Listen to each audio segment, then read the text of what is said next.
Okay, let's get right into it. Cuba's facing a massive crisis right now, one with roots going back decades. The entire island nation of Cuba is in the dark. We're talking a complete nationwide power outage. They're out of fuel and electricity, mostly because of a US blockade. And now, a Russian oil tanker is on its way. So you have to ask, how did this tiny island get here? To understand today, we've got to go back. For a long time, the US kind of ran the show in Cuba. Then, boom, 1959. A revolution changed everything. Castro's first big move, he nationalized all American assets. Just like that, US economic control was over. And Washington was, to put it mildly, not happy.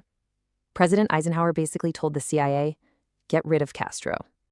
Their first shot was the Bay of Pigs invasion. It was a complete disaster, a humiliating failure for the US. So after that public mess, the US switched gears. They went covert with something called Operation Mongoose. And the plan here was pretty simple: wreck Cuba's economy and get the people to turn on Castro. The CIA also got personal, trying to assassinate Castro, get this, more than 650 times. It's a world record. And the methods were wild, straight out of a spy movie. Exploding cigars, poison, you name it. He survived every time. So Castro, fearing a full-on US invasion, turned to a new friend: the Soviet Union, America's #1 enemy. And this is where the Cold War chess game got real. The US put missiles near Russia, so Russia put missiles in Cuba. Then, a US spy plane spots them.